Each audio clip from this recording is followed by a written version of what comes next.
Follow God's example.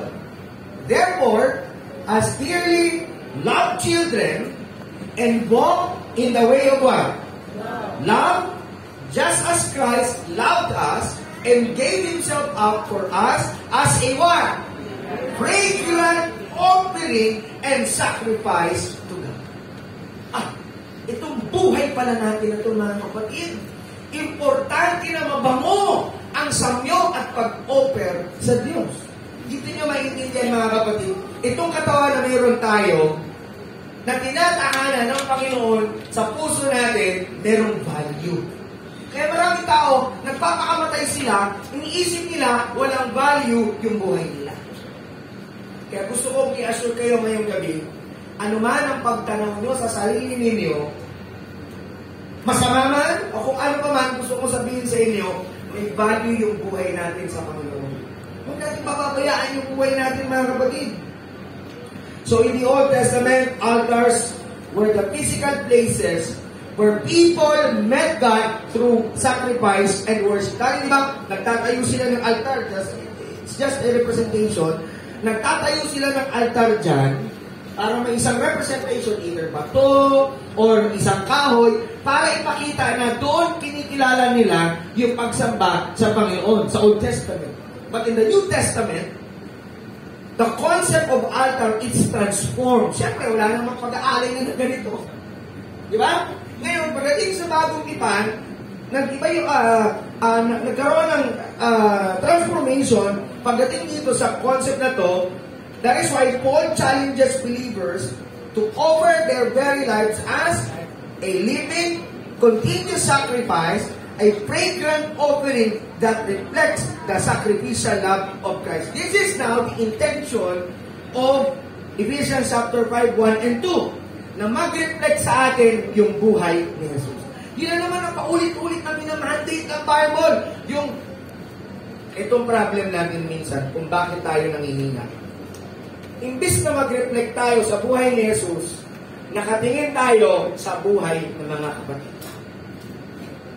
Nakukuha niyo ibig kong sabihin, bakit maraming nawawala sa church? Kasi hindi naman si Jesus yung sentro ng buhay nila.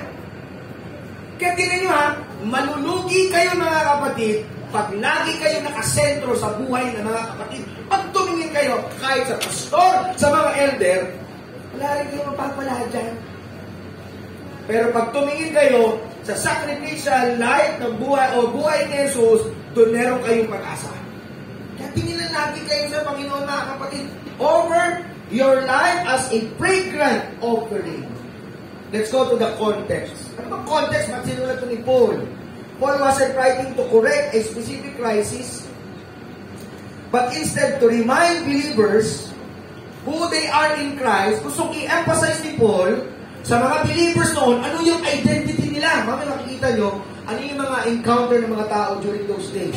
And to encourage them to live worthy of that calling. Kasi gusto silang i-remind ni Paul na, bago na yung buhay nyo.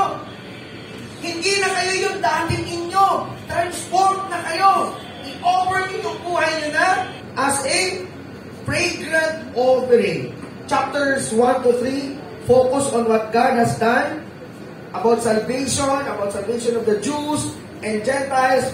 But when you read chapters 4 to 6, it focuses on how we should live because of what has done. Alam niyo mga kapatid, nakita ko. Pag nakafocus ka kung anong ginawa ni Jesus sa buhay mo, nagkakaroon ng transformation ng buhay natin. Pag na-realize mo na ang Panginoon namatay para sa iyo, hindi mo maiisip na titingin ka sa ibang tao para mag-shift yung focus mo. Alam nyo, mababawasan sana yung ibang mga backslider kung yung isip nila nakatuon lang sa ginawa ni Jesus. Kasi ito natatransform yung buhay ng isang tao. Kung ano yung nagawa ni Jesus sa kanyang buhay na mayroong submission and spiritual warfare. Our lives will live in love. Tingnan, napaka-crucial itong word na love na ito, mga kapatid. Service, forgiveness, and sacrifice become that fragrance rising to God. Pag yung buhay natin, in-offer na natin sa Diyos sa may pag-ibig, sakripisyo, paglilingkod, pagpapatawad, yun yung mabangong samyo na tinatanggap ng langit. So pag hindi ka nagpapatawad, hindi tinatanggap ng Diyos yung buhay na ito. Pagka punong-puno ng hatred, ang iyong puso, hindi yan magiging mabangong fragrance, mabangong samyo na tatanggapin sa langit.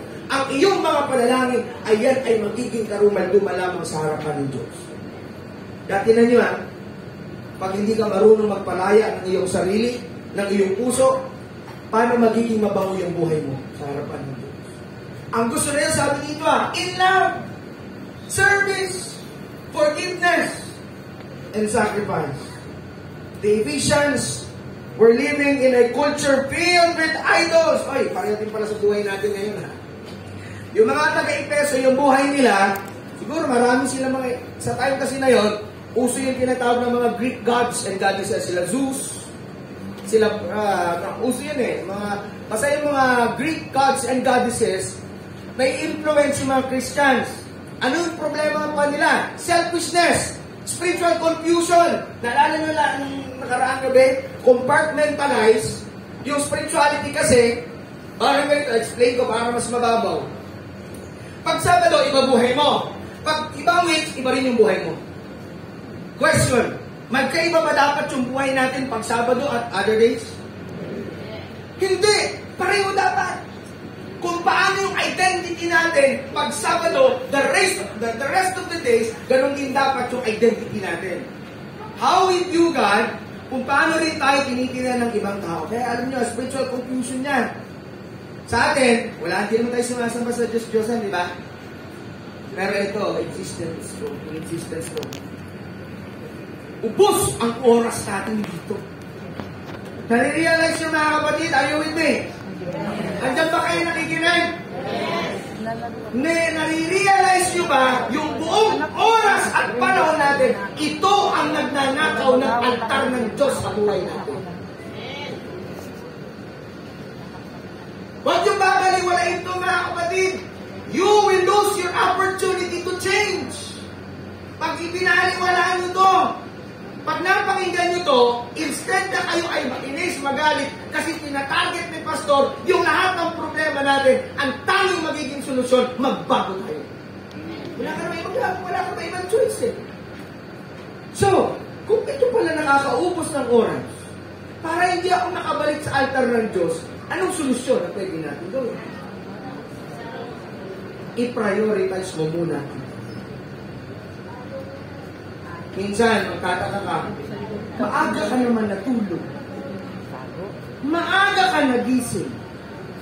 Pero ang bigat ng katawan mo, ang bigat ng ulo mo.